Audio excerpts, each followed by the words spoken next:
विष्णु भगवान की जय हो। आज पुत्रदा एकादशी है, उसका हम कथा कह रहे हैं, आप लोग सुनिए। युधिष्ठिर बोले, श्री कृष्ण कृपा करके पौष मास के शुक्ल पक्ष की एकादशी का महात्म्य बतलाइए। उसका नाम क्या है, उसे करने की विधि क्या है, उसमें किस देवता का पूजन किया जाता है। भगवान श्री कृष्ण ने कहा, राजन, पौष मास के शुक्ल पक्ष की जो एकादशी है उसका नाम पुत्रदा है। पुत्रदा एकादशी को नाम मंत्रों का उच्चारण करके फलों के द्वारा श्रीहरि का पूजन करें। नारियल के फल, सुपारी, बिजौरा, नींबू, जमीरा नींबू, अनार, सुंदर, आंवला, लौंग, बेर तथा विशेषतः आम के फलों से देव देवेश्वर श्रीहरि की पूजा करनी चाहिए। इसी प्रकार धूप दीप से भी भगवान की अर्चना करें। पुत्रदा एकादशी को विशेष रूप से दीप दान करने का विधान है। रात को वैष्णव पुरुषों के साथ जागरण करना चाहिए। जागरण करने वालों को जिस फल की प्राप्ति होती है वह हजारों वर्ष तक तपस्या करने से भी नहीं मिलता। यह सब पापों को हरने वाली उत्तम तिथि है। चराचर जगत सहित समस्त त्रिलोकी में इससे बढ़कर दूसरी कोई तिथि नहीं है। समस्त कामनाओं तथा सिद्धियों के दाता भगवान नारायण इस तिथि के अधिदेवता हैं। पूर्व काल की बात है, भद्रावती पुरी में राजा सुकेतु मान राज्य करते थे। उनकी रानी का नाम चंपा था। राजा को बहुत समय तक कोई वंशधर पुत्र नहीं प्राप्त हुआ, इसलिए दोनों पति पत्नी सदा चिंता और शोक में डूबे रहते थे।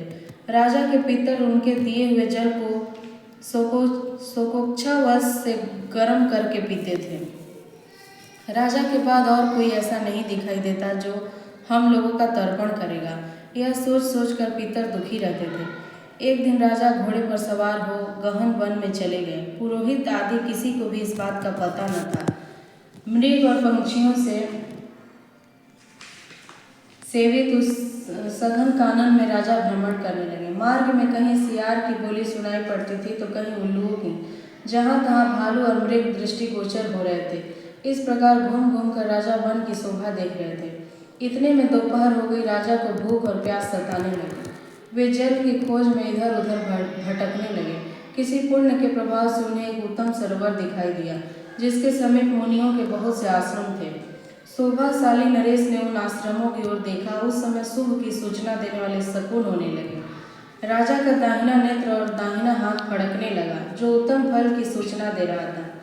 सरोवर के तट पर बहुत से मुनि वेद पाठ कर रहे थे। उन्हें देखकर राजा को बड़ा हर्ष हुआ। वे घोड़े से उतरकर मुनियों के सामने खड़े हो गए और पृथक पृथक उन सबकी वंदना करने लगे।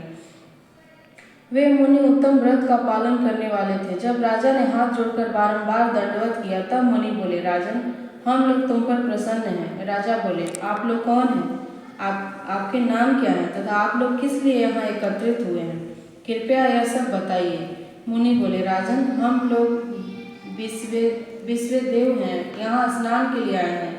माघ मास निकट आया है। आज से 5वें दिन माघ का स्नान आरंभ हो जाएगा। आज ही पुत्रदा नाम की एकादशी है, जो व्रत करने वाले मनुष्यों को पुत्र देती है। राजा ने कहा, विश्वदेवगण, यदि आप लोग प्रसन्न हैं तो मुझे पुत्र दीजिए।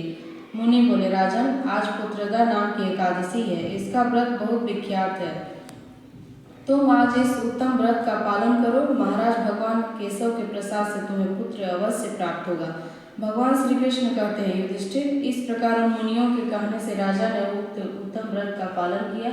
महर्षियों के उपदेश के अनुसार विधि पूर्वक पुत्रदा एकादशी का अनुष्ठान किया।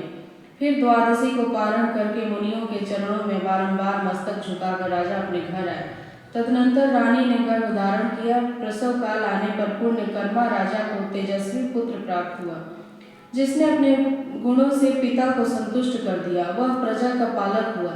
इसलिए राजन, पुत्रदा का उत्तम व्रत अवश्य करना चाहिए। मैंने लोगों के हित के लिए तुम्हारे सामने इसका वर्णन किया है।